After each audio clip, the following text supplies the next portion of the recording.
இன்றைக்கு கள்ளச்சாராயத்தாலே பலியானவர்கள் ஒரு சிலர். கள்ளச்சாராயம் அறிந்தவர்களுக்கு சரியாக சிகிச்சை அளிக்காத காரணத்தால் இறந்தவர்கள் பலர். ஒட்டுமொத்தமாக தான் இன்னைக்கு 62 கூடியிருக்கிறது. ஊடகங்கள் அதே போல சாயங்காலம் ஒரு 4 பேருக்கு வந்துருவாங்க டிபேட்ல, இப்படியே தான் பேசுறீங்க. ஆனால் அந்த எடப்பாடி அவர்கள் இன்னைக்கு உங்களுக்கு எல்லாம் தெரியும், முதலமைச்சருடைய மானிய கோரிக்கையில, காவல்துறை மானிய கோரிக்கையில 2.5 மணி நேரம் பேசினார். இந்த சப்ஜெக்ட் எல்லாம் பேசினார். கஞ்சா வைக்கிறாங்க, கள்ளச்சாரம் வைக்கிறாங்க, சட்டம் ஒழுங்கு சரியில்லை பேசினாரா இல்லையா? நடவடிக்கை எடுத்து இந்த பிரச்சனை வந்திருக்குமா? வந்திருக்காது. 60 பேர் வந்திருப்பாங்களா? வந்திருக்க மாட்டாங்க. இந்த ஆட்சி, உளவுத்துறை, காவல்துறை, மாவட்ட நிர்வாகம் எல்லாம் சேர்ந்திருக்கிறது. வீடியோவை போட்டு அண்ணன் பின் பாயிண்டா சொன்னார். ஏன் சட்டமன்றத்தில் எடப்பாடியார் அவர்கள் பேசுவதற்கு இதுவரை அனுமதி கொடுக்கவில்லை? ஏன் சபாநாயகர் இதுவரை பின்வாங்குகிறார்? ஏன் இந்த அரசு பயப்படுது என்று சொன்னால், இன்னைக்கு டிவியிலே பார்த்தீங்கன்னா இன்னைக்கு வெளியில கூட சட்டமன்றத்தில் ஒவ்வொரு பின் பாயிண்டா போட்டு யூடியூப்ல அந்த லேப்டாப்ல ஒவ்வொரு அறிக்கையும் போட்டு காண்பிக்கக்கூடிய, ஆதாரபூர்வமாக தன்னுடைய கருத்துக்களை எடுத்து வைக்கக்கூடிய திறமை பெற்றவர் எடப்பாடியார் அவர்கள். அண்ணா திராவிட முன்னேற்றக் கழகம் உங்களை பாதுகாத்துக் கொள்ளும், நாங்கள் இருக்கிறோம் என்று ஆறுதல் சொன்னார். ஆனால் காவல்துறை கையிலே வைத்திருக்கிற, ஆட்சி அதிகாரத்தை கையிலே வைத்திருக்கிற, வருவாய்த்துறையை கையிலே வைத்திருக்கிற, உளவுத்துறையை கையிலே வைத்திருக்கிற முத்துவேல் கருணாநிதி ஸ்டாலின் இந்த நிமிடம் வரை கள்ளக்குறிச்சிக்கு போகவில்லை. ஏன்? கள்ளக்குறிச்சியில கால் வைக்கிற இடமெல்லாம் கண்டிவெடி இருக்கிறதா? சிபிசிஐடியுடைய என்கொயரியுடைய அவுட்கம் என்ன? இதுவரை சொல்லப்படவில்லை, இதுவரை அறிவிக்கப்படவில்லை, இதுவரை வெள்ளை அறிக்கை இல்லை. ஆக எல்லாமே தாமதம். தடுக்க தவறியது திராவிட முன்னேற்ற கழக அரசு, விட்டது திராவிட முன்னேற்ற கழகத்தை சார்ந்தவர்கள், துணை நின்றது திராவிட முன்னேற்ற கழகத்தை சார்ந்தவர்கள், சம்பந்தப்பட்டவர்கள் திமுகவுடைய கவுன்சிலர்கள், தடுக்க தவறியது திமுகவுடைய காவல்துறை, அதை மறைக்க பார்த்தது மாவட்ட ஆட்சித்தலைவர். மாவட்ட ஆட்சித்தலைவர் முழுக்க முழுக்க முழுக்க முழுக்க முழுக்க இந்த சாவுக்கு காரணம். அவையின் முன்னவர் சொல்லுகிறார், அவையிலிருந்து அண்ணா திராவிட முன்னேற்ற கழகம் கேள்வி கேட்டிருந்தால் முதலமைச்சர் கிளி கிளி என்று கிழித்திருப்பார் என்று அவையின் முன்னவர் மாண்புமிகு அமைச்சர் துரைமுருகன் சொல்லுகிறார். இப்போது சொல்லுகிறேன், அண்ணா திராவிட முன்னேற்ற கழகத்துடைய சாமானிய தொண்டனாக, நெஞ்சுரமுள்ள முதலமைச்சராக இருந்தால் எங்கள் எதிர்கட்சி தலைவர் அர்ஜுனாக தொடுக்கிற அந்த கேள்வி கணக்கு உங்கள் முதலமைச்சர் பதில் சொல்ல தேடி இருக்கிறதா? ஏதோ குண்டுக்கட்டாக அதிமுக சட்டமன்ற உறுப்பினர் எல்லாம் தூக்கி சட்டமன்றத்துக்கு வெளியிலே வீசி விடுவதாலே மட்டும் அதிமுக என்ற மாபெரும் இயக்கத்தை முடக்கிவிட முடியாது. அப்போதும் விதியில இடமில்லை என்று சொல்கிறார். உங்கள் விதியை இன்றைக்கு நாங்கள் தமிழ்நாட்டு மக்கள் நொந்து கொள்கிறார். ஆக எந்த விதியில நீங்கள் பேச போகிறீர்கள் என்று கேட்கிறீர்களே மாண்புமிகு பேரவைத் தலைவர்களே, எங்கள் தமிழ்நாட்டினுடைய மக்களின் தலைவிதி உங்களை வைத்துக் கொண்டு நாங்கள் சட்டசபையிலே பேச வேண்டியது இருக்கிறது. ஒரு அற்புதமான அறப்போர் நம்முடைய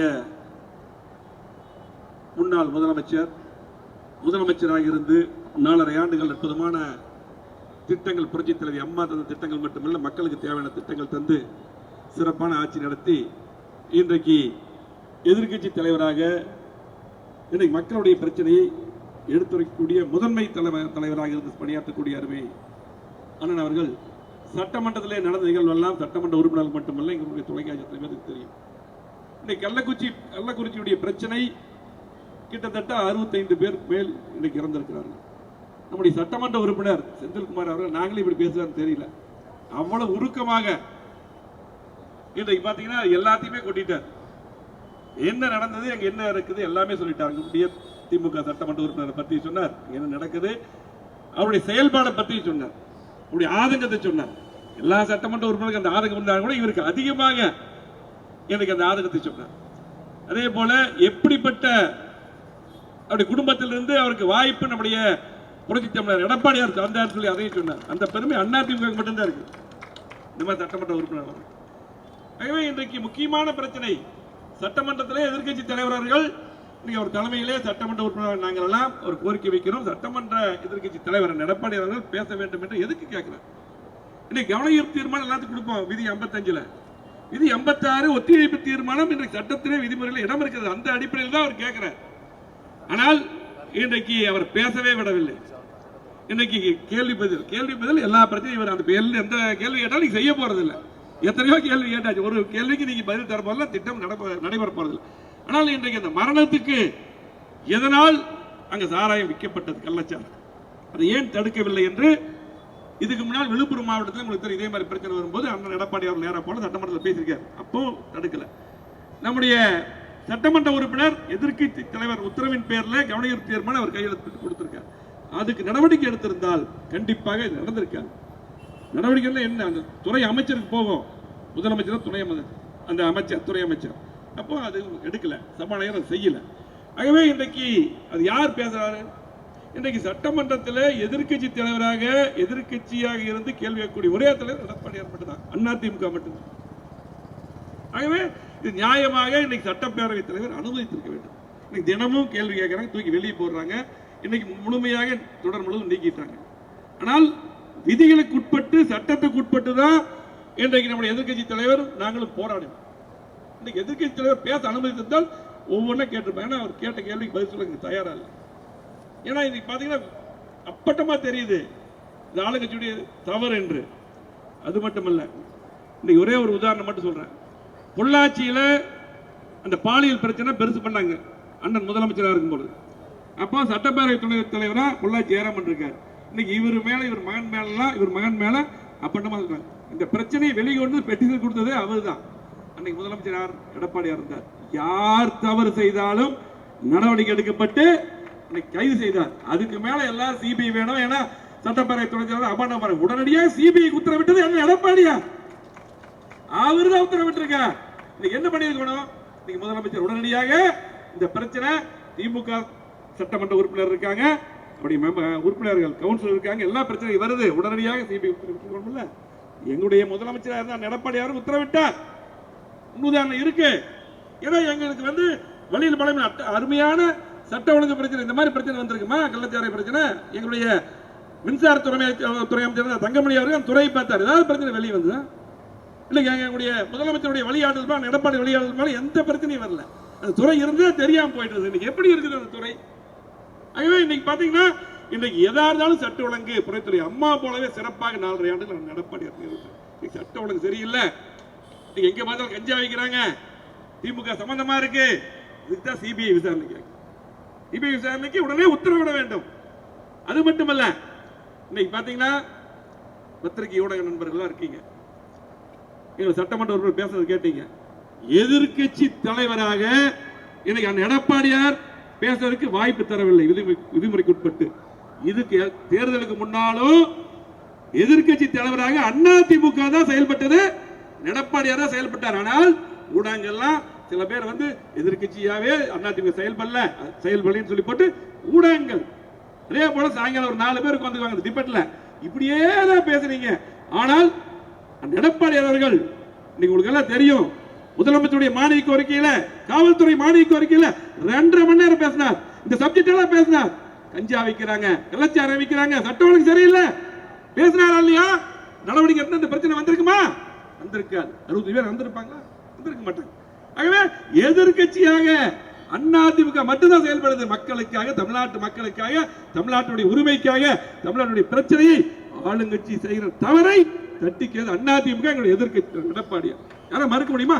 அதிமுக மட்டும்தான் இன்னைக்கு சொல்லக்கூடிய. யாருமே நாங்க எதிர்க்கட்சி தலைவர் சொல்றாங்க பாருங்க, மற்ற கட்சியால யாருமே செயல்படல. கூட்டணி கட்சி எத்தனை பேர் இருக்காங்க? இந்த பிரச்சனை கம்யூனிஸ்ட் எல்லாம் எங்களோட கூட்டணியில் இருப்பாங்க. உடனடியாக இன்னைக்கு தேர்ந்தெடுத்த பின்னால் எம்எல்ஏவோ எம்பி ஆன பின்னால் உடனடியாக கேள்வி கேட்பாங்க. எந்த கட்சி கேள்வி கேட்கறது இல்ல, அதிமுக மட்டும்தான். இன்னைக்கு எடப்பாடியார் மட்டும்தான் கேள்வி கேட்கணும், அதிமுக மட்டும்தான் எதிர்க்கட்சி செயல்படுது. ஆகவே இன்னைக்கு எப்போ சரி தேர்தல் நேரத்தில் இப்படியே தான் பரப்பணி. நாடாளுமன்ற தேர்தலுக்கு முன்னால் எங்களுக்கு கவலை இல்லை. நாடாளுமன்றத்தில் மட்டுமல்ல, நாங்க 91 வெற்றியை பார்த்துட்டோம். 1 தான் திமுக ஜெயிச்சது, 96 தோல்வியை பார்த்துட்டோம். அதுக்கு பின்னால் 2001 வெற்றியை பார்த்துட்டோம், 2011 மிகப்பெரிய வெற்றியை பார்த்துட்டோம், எல்லாம் 2011 தொடர் வெற்றியை பார்த்துட்டோம்.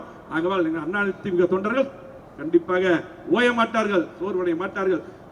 2026 கண்டிப்பாக எடப்பாடியார் தலைமையில் அதிமுக ஆட்சிக்கு வரும். இந்த பிரச்சனைக்கு எல்லாம் முடிவு காலம் வரும் என்று சொல்லி சிபிஐ விசாரணை உடனடியாக இந்த அரசை உத்தரவு வேண்டும். இல்லாட்டி கண்டிப்பாக நீதியரசர் நிலைநாட்டுவார் என்று கூறி இந்த அற்புதமான இந்த ஏற்பாட்டை செய்த சம்பந்தப்பட்ட மாவட்ட கழக செயலாளர்களுக்கும் நம்முடைய தலைமை கழகத்துடைய பொறுப்பாளர் உட்பட அத்தனை பேருக்கும் நெஞ்சார்ந்த மனமார்ந்த நன்றி. அதே போல சட்டமன்ற உறுப்பினர்கள் அத்தனை பேருக்கும், நமது பொதுச்செயலாளர் உத்தரவு கிணங்க இங்கு வந்திருக்கக்கூடிய அத்தனை தொண்டர்கள், தோழர்கள், பொறுப்பாளர்கள் அத்தனை பேருக்கும் நெஞ்சார்ந்த மனமார்ந்த நன்றி. வணக்கம். அனைத்து இந்திய அண்ணா திராவிட முன்னேற்ற கழக தொண்டர்களுக்கு வலிமை கிடைக்கிறதோ அந்த சாதனை விரலுக்கு சொந்தக்காரர், சரித்திர குரலுக்கு சொந்தக்காரர் இதய தெய்வம் புரட்சி தலைவி அம்மா அவர்களை வணங்கி, இதய தெய்வம் புரட்சி தலைவர் எம்ஜிஆர் அவர்கள் இருக்கும் திசையை வணங்கி, அனைத்து இந்திய அண்ணா திராவிட முன்னேற்ற கழகத்தை இன்றைக்கு எதிர்க்கட்சியாக இருந்தாலும் கழகத்துடைய சட்டப்பேரவையுடைய எதிர்க்கட்சி தலைவராக இன்றைக்கு இருந்து நாளை தமிழகத்துடைய முதலமைச்சராக வர இருக்கக்கூடிய, மீண்டும் தமிழகத்தில் அனைத்து இந்திய அண்ணா திராவிட முன்னேற்ற கழகத்துடைய புரட்சி தலைவி அம்மா அவர்களுடைய நல்லாட்சியை வழங்க இருக்கக்கூடிய கழகத்துடைய கடைக்கோடி தொண்டராக இருந்து தன்னுடைய உழைப்பால், தன்னுடைய திறமையால், தன்னுடைய ஆற்றலால், தன்னுடைய அனுபவத்தால் இன்றைக்கு இயக்கத்தை கட்டி காத்துக் கொண்டிருக்கக்கூடிய மரியாதைக்கும் போற்றுதலுக்கும் உரிய கழகத்துடைய எதிர்க்கட்சி தலைவர், எங்கள் நெஞ்சமெல்லாம் நிறைந்திருக்கக்கூடிய அருமை அண்ணன் எடப்பாடி அவர்களுடைய தலைமையிலே ஒரு வலிமையான, ஒரு வலுவான, ஒரு எழுச்சியான, ஒரு உணர்வு பூர்வமான, இந்த மண்ணை சார்ந்த, மனதை சார்ந்த, இன்னும் சொல்ல போனால் நியாயம் கேட்கின்ற, ஒரு நீதி கேட்கக்கூடிய, அநீதிக்கு எதிராக குரல் கொடுக்கக்கூடிய ஒரே இயக்கம் தமிழகத்திலே அனைத்து இந்திய அண்ணா திராவிட முன்னேற்ற கழகம் என்பதை நிரூபிக்கக்கூடிய வகையில் களத்திலே 19ஆம் தேதி கள்ளச்சாராய மரணம் ஏற்படுகின்றது என்ற செய்தி கேட்ட உடனே அன்றைக்கு இரவே முடிவு செய்து அடுத்த நாள் அதிகாலையிலே கிளம்பக்கூடிய ஒரு எதிர்க்கட்சி தலைவர் என்று சொன்னால், இன்றைக்கு கள்ளக்குறிச்சியை இந்தியாவே உற்று நோக்குகிறது என்று சொன்னால், களத்திலே நின்ற ஒரே தலைவர் தமிழகத்திலே அண்ணன் எடப்பாடியார் தான். எண்ணி பார்க்க வேண்டும். அண்ணன் எடப்பாடி அவர்கள் களத்திற்கு சென்றதற்கு பின்னால் தான் அத்துணை கட்சிகளும், முதல் நாள் இந்த தொலைக்காட்சியுடைய அறம் என்னவென்று தெரியுமா? கள்ளக்குறிச்சி சம்பவம் என்று தொலைக்காட்சியிலே தலைப்புச் செய்தி வருகிறது. எடப்பாடியார் கள்ளக்குறிச்சியிலே கால் வைத்ததற்கு பிறகுதான் கள்ளக்குறிச்சியில் கள்ளச்சாராய மரணம் என்ற செய்தியே தொலைக்காட்சியிலே வருகிறது. அந்த அளவிற்கு வலிமை வாய்ந்த தலைவர் மரியாதைக்குரிய எடப்பாடியார். எதற்காக சொல்லுறேன் என்று சொன்னால், ஏன் இந்த அறப்போராட்டம் என்று சொன்னால், இன்றைக்கு கள்ளச்சாராயத்தாலே பலியானவர்கள் ஒரு சிலர், கள்ளச்சாராயம் அறிந்தவர்களுக்கு சரியாக சிகிச்சை அளிக்காத காரணத்தால் இறந்தவர்கள் பலர். ஒட்டுமொத்தமாக தான் இன்னைக்கு 62 கூடியிருக்கிறது. அன்றைக்கே அண்ணன் எடப்பாடியார் அழுத்தமாக சொல்லுகிறார், சரியான சிகிச்சை வேண்டும், மேல் சிகிச்சைக்கு அவர்களை நீங்கள் ரெஃபர் செய்ய வேண்டும், அல்லது உயர் மருத்துவர்களை இங்கு வரவழைத்தாக வேண்டும். இந்த கள்ளக்குறிச்சியை மாவட்டமாக்கியது அண்ணன் எடப்பாடி அவர்கள். கள்ளக்குறிச்சியை மாவட்டமாக்கி மருத்துவக் கல்லூரியை கொடுத்தவர் அண்ணன் எடப்பாடி அவர்கள்.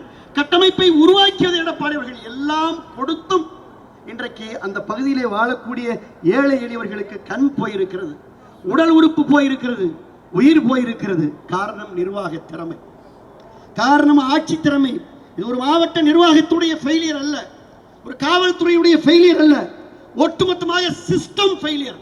அதை தான் என் எடப்பாடியார் சொல்லுகிறார். இந்த ஆட்சி இன்றைக்கு செயலிழந்திருக்கிறது, ஒட்டுமொத்தமாக சிஸ்டம் ஃபெயிலியர் ஆயிருக்கிறது. காவல்துறை பல முறை எச்சரித்தும், ஏற்கனவே இதே போன்ற ஒரு சம்பவம் அங்கே செங்கல்பட்டிலே மரக்காணத்திலே நடந்தும் அன்றைக்கும் எதிர்க்கட்சி தலைவராக இருக்கக்கூடிய எடப்பாடியார் குரல் கொடுத்தும் கூட மீண்டும் அதே மெத்தனால் உயிரை காவு காக்கிறது என்று சொன்னால், இந்த ஆட்சி, உளவுத்துறை, காவல்துறை, மாவட்ட நிர்வாகம் எல்லாம் சேர்ந்திருக்கிறது. வீடியோவை போட்டு அண்ணன் பின் பாயிண்டா சொன்னார், ஏன் சட்டமன்றத்தில் எடப்பாடியார் அவர்கள் பேசுவதற்கு இதுவரை அனுமதி கொடுக்கவில்லை, ஏன் சபாநாயகர் இதுவரை பின்வாங்குகிறார், ஏன் இந்த அரசு பயப்படுது என்று சொன்னால், இன்னைக்கு டிவியிலே பார்த்தீங்கன்னா இன்னைக்கு வெளியில கூட சட்டமன்றத்தில் ஒவ்வொரு பின் பாயிண்டா போட்டு யூடியூப்ல அந்த லேப்டாப்ல ஒவ்வொரு அறிக்கையும் போட்டு காண்பிக்கக்கூடிய, ஆதாரபூர்வமாக தன்னுடைய கருத்துக்களை எடுத்து வைக்கக்கூடிய திறமை பெற்றவர் எடப்பாடியார் அவர்கள். ஆக அந்த வாத திறமைக்கு பயந்து இன்றைக்கு சட்டப்பேரவை தலைவர் அனுமதி மறுக்குகிறார். நீங்கள் எண்ணி பார்க்க வேண்டும், 16 பேர் பாண்டிச்சேரிக்கு அங்கே சிகிச்சைக்கு அனுப்பப்பட்டார்கள். 16 பேருக்கும் அன்று இரவே டயாலிசிஸ் சிகிச்சை செய்யப்படுகிறது. 120 பேர் கள்ளக்குறிச்சியில் இருக்கிறார்கள். கள்ளக்குறிச்சியில் எடப்பாடி அவர்கள் குறிப்பிட்ட ஃபோமிபிசோல் அது வழங்கப்படவில்லை. அண்ணன் அவர்கள் குரல் கொடுத்ததுக்கு பின்னாலே டிஎன்எம்எஸ்சி மூலமாக அவர் ஆர்டர் செய்யப்பட்டு பாம்பேயில 6500 ரூபாய்க்கு அவங்க எங்க வாங்கினாங்க, எப்போ வாங்கினாங்க, எப்படி வாங்கினாங்க, எப்படி ரெக்கார்டை தயார் பண்ணாங்க, எல்லாம் அண்ணனுடைய கவனத்திற்கு தெரியும். அது மட்டுமல்ல, முதல்ல 0 டிலேல ட்ரீட் பண்ணணும், யாருக்கும் ட்ரீட் பண்ணல. வெறும் 3 பேருக்கு மட்டும்தான் அன்றைக்கு 120 பேர்ல வெறும் 3 பேருக்கு டயாலிசிஸ் சிகிச்சை செய்யப்பட்டது. அண்ணன் அவர்கள் ஒட்டுமொத்தமாக அங்க டயாலிசிஸ் கருவிகளை வாங்கி கொடுத்தார்கள். பாண்டிச்சேரியில் 16 பேரை ஷிப் பண்றாங்க. 16 பேருக்கு டயாலிசிஸ் சிகிச்சை.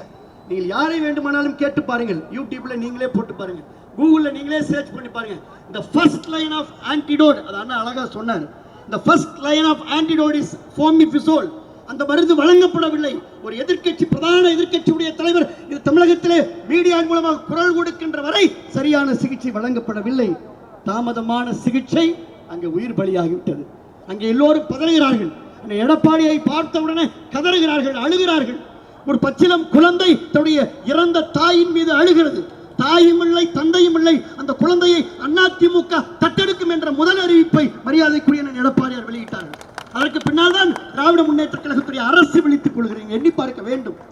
1 2 10 20 30 40 62 மரணங்களை தொட்டிருக்கிறது. நம்முடைய ஒரு உயிரை காப்பாற்றுவதற்கு அதிமுகவுடைய ஆட்சியில எப்படி துடித்தோம், எப்படி போராடினோம், எத்தனை போராட்டங்களை முன்னெடுத்தார்கள் இந்த ஆட்சியின் மீது குற்றங்களை சொல்ல. ஆனால் இன்றைக்கு ஒட்டுமொத்தமாக அண்ணன் அவர்கள் கேட்டார்களே, ஏன் விக்கிரவாண்டி தேர்தலில் 10 அமைச்சர் 20 அமைச்சர்களை பட்டியலிட முடிகின்ற திராவிட முன்னேற்ற கழகத்துடைய அரசு ஏன் செவிச்சாய்க்கவில்லை? நம்முடைய அதிமுகவுடைய சட்டமன்ற உறுப்பினர் அன்பு சோழர் செந்தில்குமார் ஒரு அழகான கவனத்தீர்ப்பு தீர்மானத்தை கொண்டு வந்திருக்கிறார். 6 மாசத்திற்கு முன்னதாகவே கள்ளக்குறிச்சி கடைவீதியில கள்ளச்சாராயம் விற்கப்படுவது குறித்து விவாதிக்க வேண்டும் என்று அவர் எழுதுகிறார். அண்ணன் எடப்பாடியார் எதிர்க்கட்சி தலைவர் என்ற முறையில கையொப்பமிடுகிறார். அந்த அறிக்கை சபாநாயகருக்கு செல்கிறது. எந்த துறையில? முதலமைச்சருடைய துறையில விவாதிக்க வேண்டும் என்று, முதலமைச்சர் துறையில விவாதிக்க வேண்டும் என்று சொன்னால் சட்டப்பேரவைத் தலைவர் சபாநாயகர்கிட்ட மனு கொடுக்கணும். இங்க முன்னாள் சபாநாயகர் இருக்கிறாரு, கொரோனா இருக்கிறாங்க. ஆக அந்த செந்தில்குமார் அவர்கள் கொடுத்த அந்த தீர்மானத்திலே அண்ணன் எடப்பாடியார் கையொப்பமிட்ட அந்த தீர்மானத்தை விவாதத்திற்கு எடுத்திருந்தால் இன்றைக்கு இது போன்று மேடை அமைத்து பேசக்கூடிய நிலை இந்த அரசுக்கு ஏற்பட்டிருக்குமா? நாங்கள் கேட்கின்ற கேள்விக்கு பதில் சொல்ல வேண்டும். ஒருவேளை விவாதத்திற்கு எடுக்கப்பட்டிருந்தால் நிச்சயமாக இந்த மரணம் தடுக்கப்பட்டிருக்கும். ஆக விவாதத்திற்கு எடுக்கப்படவில்லை. அதிமுகவுடைய குரல்களை நெரிக்கப்பட்டிருக்கிறது, ஜனநாயகத்துடைய குரல்களை நெரிக்கப்பட்டிருக்கிறது. அதற்காக தான் எடப்பாடியார் அதிமுகவுடைய சார்பிலே சிபிஐ விசாரணை வேண்டும் என்று கேட்கிறார். பாண்டிச்சேரி சம்பந்தப்பட்டிருக்கிறது, 2 மாநிலங்கள் சம்பந்தப்பட்டிருக்கிறது, மரக்காணம் சம்பந்தப்பட்டிருக்கிறது, செங்கல்பட்டு சம்பந்தப்பட்டிருக்கிறது, கள்ளக்குறிச்சி சம்பந்தப்பட்டிருக்கிறது, விழுப்புரம் சம்பந்தப்பட்டிருக்கிறது, சென்னையில தாம்பரம் சம்பந்தப்பட்டிருக்கிறது என்று சொன்னால் ஏற்கனவே சிபிசிஐடி விசாரணையினுடைய அவுட்கம் என்ன? What is the result of CBCID enquiry? சிபிசிஐடி என்கொயரியுடைய அவுட்கம் என்ன? இதுவரை சொல்லப்படவில்லை, இதுவரை அறிவிக்கப்படவில்லை, இதுவரை வெள்ளை அறிக்கை இல்லை. ஆக எல்லாமே தாமதம். தடுக்க தவறியது திராவிட முன்னேற்ற கழக அரசு, விட்டது திராவிட முன்னேற்ற கழகத்தை சார்ந்தவர்கள், துணை நின்றது திராவிட முன்னேற்ற கழகத்தை சார்ந்தவர்கள், சம்பந்தப்பட்டவர்கள் திமுகவுடைய கவுன்சிலர்கள், தடுக்க தவறியது திமுகவுடைய காவல்துறை, அதை மறைக்க பார்த்தது மாவட்ட ஆட்சித்தலைவர். மாவட்ட ஆட்சித்தலைவர் முழுக்க முழுக்க முழுக்க முழுக்க முழுக்க இந்த சாவுக்கு காரணம். முதலாக ஒருவன் அறிந்துவிட்டு மருத்துவமனையில் இறக்கின்ற பொழுது இந்த சாவு கள்ளச்சாராயத்திலே அல்ல என்று பகிரங்கமாக இந்த அரசிற்கு முட்டுக் கொடுத்த அந்த ஆட்சித்தலைவர் எங்கே?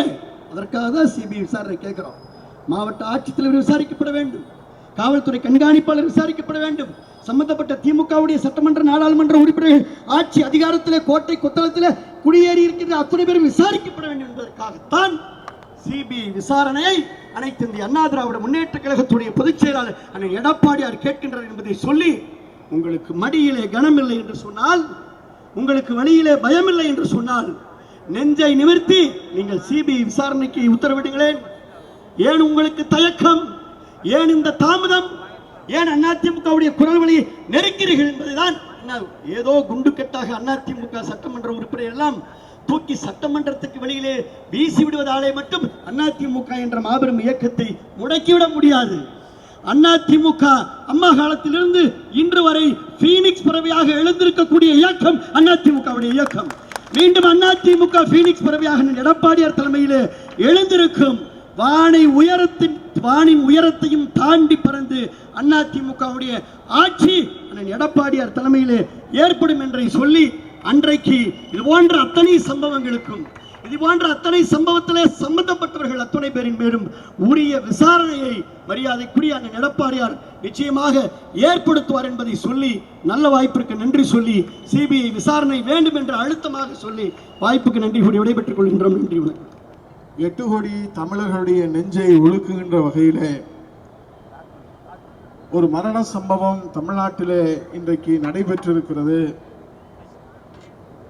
ஆட்சி அதிகாரம் கையிலே இல்லை, காவல்துறை கையிலே இல்லை, வருவாய்த்துறை கையிலே இல்லை, அதிகாரிகள் கையிலே இல்லை. ஆனால் நெஞ்சிலே நெஞ்சுரம் இருக்கிறது. என் தமிழ் மக்களை காப்பதற்காக களத்திலே கள்ளக்குறிச்சியிலே முதன்மையாக நான் நின்று அந்த மக்களுக்கு ஆறுதல் சொல்லுவேன் என்று வரலாறு படைத்த தலைவர் நம்முடைய புரட்சி தமிழர் ஐயா எடப்பாடி அவர்கள். கள்ளக்குறிச்சியிலே முதலாக சென்று அந்த மக்களுக்கு ஆறுதல் கூறுகிறார். அவர் கண்கள் கலங்குவதை நாம் தொலைக்காட்சியிலே பார்க்கிறோம். நெஞ்சை உருக்குகிற அந்த சம்பவத்திலே, கல்மனதும் கரைகிற அந்த சம்பவத்தில் ஒரு தந்தை, ஒரு தாய், ஒரு பெற்றோர் தன் பெற்ற பிள்ளைகளை இழந்த போது எப்படி தவித்து நிற்பார்களோ அதை போல 8 கோடி தமிழர்களின் தாயாக, தந்தையாக, பாதுகாப்பு அரணாக இதோ ஒரு சாமானியர் புரட்சி தமிழர் ஐயா எடப்பாடியார் இருக்கிறார் என்பதை களத்திலே நின்று அங்கே பார்த்து ஆறுதல் கூறி அவர்களுக்கு நிவாரணம். ஆட்சி அதிகாரம் கையிலே இல்லை. அண்ணா திராவிட முன்னேற்ற கழகம் உங்களை பாதுகாத்துக் கொள்ளும், நாங்கள் இருக்கிறோம் என்று ஆறுதல் சொன்னார். ஆனால் காவல்துறை கையிலே வைத்திருக்கிற, ஆட்சி அதிகாரத்தை கையிலே வைத்திருக்கிற, வருவாய்த்துறையை கையிலே வைத்திருக்கிற, உளவுத்துறையை கையிலே வைத்திருக்கிற முத்துவேல் கருணாநிதி ஸ்டாலின் இந்த நிமிடம் வரை கள்ளக்குறிச்சிக்கு போகவில்லை. ஏன்? கள்ளக்குறிச்சியில கால் வைக்கிற இடமெல்லாம் கன்னிவெடி இருக்கிறதா? அங்கே கன்னிவெடி இருக்கிறதா? முத்துவேல் கருணாநிதி ஸ்டாலின் அவர்களே, இத்தனை அப்பாவி உயிர்கள் பழி போனதற்கு பிறகும் எங்கள் எதிர்க்கட்சி தலைவர், வருங்கால முதலமைச்சர், இந்த தாய் தமிழ்நாட்டினுடைய பாதுகாவலர் களத்திலே நின்று ஆறுதல் சொல்லுகிற அந்த நெஞ்சுறுதி உங்களுக்கு இல்லாமல் போனது. முதல் நாள் சட்டசபையிலே அங்கே இரங்கல் தீர்மானம், அங்கே இறந்தவர்களுக்கு அஞ்சலி செலுத்துகிறார். அந்த இரங்கல் தீர்மானத்தில் மாண்புமிகு எதிர்க்கட்சி தலைவர் அவர்கள் சொல்லுகிறார்கள், மரபு மீறாமல் அங்கே இருக்கக்கூடிய அந்த மரபின்படி அந்த இரங்கல் தீர்மானத்தில் இறந்தவர்களுக்கெல்லாம் அந்த மாண்பு குறையாமல் அங்கே அஞ்சலி செலுத்திவிட்டு நாங்கள் அவையை விட்டு வெளியே வந்து விடுகிறோம். மறுநாள் மாண்புமிகு எதிர்க்கட்சி தலைவர் மக்களுடைய உயிர் பிரச்சனை அவையை ஒத்து வைத்துவிட்டு இதை விவாதத்துக்கு எடுத்துக் கொள்ளுங்கள் என்று சொல்லுகிறார். ஆனால் மாண்புமிகு பேரவைத் தலைவர் அவர்கள் அதற்கு அவர் செவி சாய்க்கவில்லை. அனுமதி தர வேண்டிய பேரவைத் தலைவர், மாண்புமிகு எதிர்க்கட்சி தலைவர் உள்ளிட்ட 62 சட்டமன்ற உறுப்பினர்களையும் அவையை விட்டு தூக்கி எறிகிறார். கலங்கவில்லை அண்ணன் எடப்பாடியார் அவர்கள். மறுநாளும் சென்று அங்கே கேட்கிறோம், இது உயிர் பிரச்சனை, மக்களுடைய உயிர் பிரச்சனையை விட இங்கே பேசுவதற்கு என்ன இருக்கிறது? மக்களால் தேர்ந்தெடுக்கப்பட்டிருக்கிற பிரதிகளை பேச அனுமதியுங்கள் என்று கேட்கிற போது கல்லஞ்சமும் கரைந்திருக்குமே. ஆனால் பேரவைத் தலைவர் அவர்கள் அங்கே இரும்பு கரம் கொண்டு அடக்க வேண்டிய அந்த முதலமைச்சருக்கு செய்தியை சொல்ல வேண்டியவர் இரும்பு மனம் படைத்தவராக எங்களை எல்லாம் சட்டசபையை விட்டு தூக்கி எறிகிற போது இன்றைக்கு களத்திலே இந்த கள்ளக்குறிச்சி சம்பவத்திலே நீதி வேண்டும் என்று ஜனநாயக ரீதியிலே சட்ட ரீதியாக ஒரு அற போராட்டத்தை மன உறுதியோடு நெஞ்சுறுதியோடு இன்றைக்கு தாய் தமிழ்நாட்டிலே நடத்தி கொண்டிருக்கின்ற ஒப்பற்ற தலைவராக மாண்புமிகு எதிர்க்கட்சி தலைவர் அவர்கள் இன்றைக்கு நடத்தி கொண்டிருக்கிறார்கள் என்று சொன்னால் 62 பேர்களும் நீங்கள் நினைக்கலாம், தமிழ்நாட்டு மக்கள் நினைக்கலாம், சட்டசபையிலே பேச வேண்டிய 62 பேர்களும் இங்கே ராஜரத்னம் ஸ்டேடியத்திலே வீதியிலே வந்து அமர்ந்திருக்கிறோம் என்று சொன்னால் இந்த கூட்டத்தொடர் முழுவதும் எங்களை வனவாசத்திற்கு அனுப்பியிருக்கிறார்கள். நாங்கள் அதை பற்றி கவலைப்படவில்லை. நம்முடைய மாண்புமிகு எதிர்க்கட்சி தலைவர், வருங்கால முதலமைச்சர், கழகத்தின் நிரந்தர பொதுச் செயலாளர் அதை பற்றி கவலைப்படவில்லை. அவையின் முன்னவர் சொல்லுகிறார், அவையில் இருந்து அண்ணா திராவிட முன்னேற்ற கழகம் கேள்வி கேட்டிருந்தால் முதலமைச்சர் கிளி கிளி என்று கிழித்திருப்பார் என்று அவையின் முன்னவர் மாண்புமிகு அமைச்சர் துரைமுருகன் சொல்லுகிறார். இப்போது சொல்லுகிறேன், அண்ணா திராவிட முன்னேற்ற கழகத்துடைய சாமானிய தொண்டனாக நெஞ்சுரமுள்ள முதலமைச்சராக இருந்தால் எங்கள் எதிர்க்கட்சி தலைவர் அர்ஜுனாக தொடுக்கிற அந்த கேள்வி கணக்கு உங்கள் முதலமைச்சர் பதில் சொல்ல தேடி இருக்கிறதா? ஒவ்வொரு காவல்துறை, உள்துறை மானிய கோரிக்கையின் போது பரீட்சைக்கு செல்லுகிற மாணவனை போல ஆதாரங்களை எடுத்துக்கொண்டு தமிழ்நாட்டு மக்களுடைய ஜீவாதார பிரச்சனை, உயிர் பிரச்சனை, வாழ்வாதார பிரச்சனை, நான் சொல்லுகிறேன், இந்த கொரோனா காலம் மருந்தில்லை, எப்படி பரவுகிறது என்று யாருக்கும் தெரியாது. ஒவ்வொருவரும் ஒவ்வொரு கருத்தை சொல்லுகிறார். ஆனால் எடப்பாடியார் என்ன செய்தார் தெரியுமா?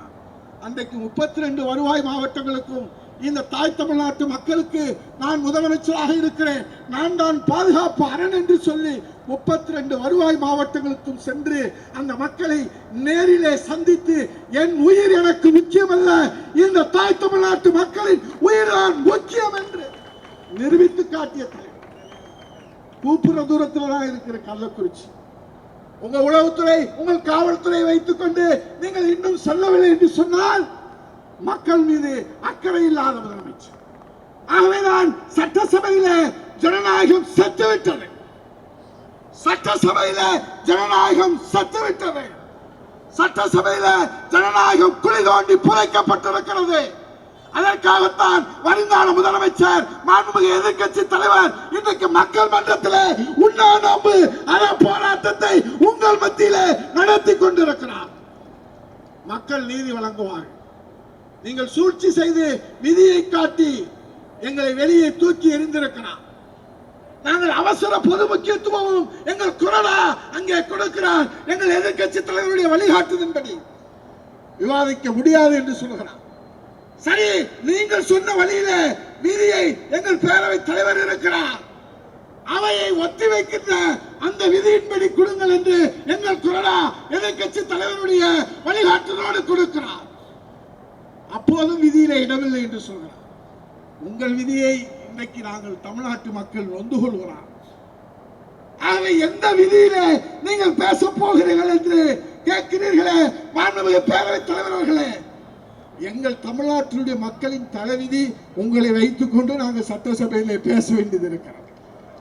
ஆகவே தமிழ்நாட்டுடைய தலைவிதியை மாற்றுகிற உண்ணாநோன்பு அற போராட்டம் இந்த ராஜரத்னம் ஸ்டேடியத்திலே நெருப்பாற்றலே நீந்தி மக்கள் படி ஆற்றுகிற எளியவர், தூயவர், பண்பாளர் எல்லோருக்கும் எடப்பாடியாரை எப்படி பிடிக்கிறது?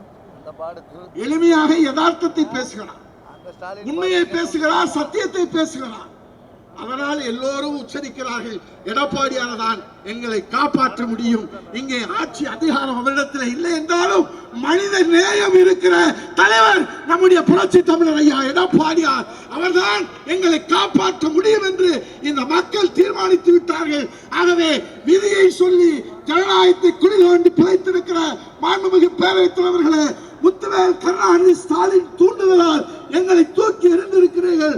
விதிகள் மாறும், உங்கள் தலைவிதியை இந்த தமிழ்நாட்டு மக்கள் எழுதுவார்கள் என்று சொல்லி சிபிஐ கோரிக்கை எங்கள் புரட்சி தமிழர் ஐயா எடப்பாடியார் வைத்திருக்கிறார்கள்.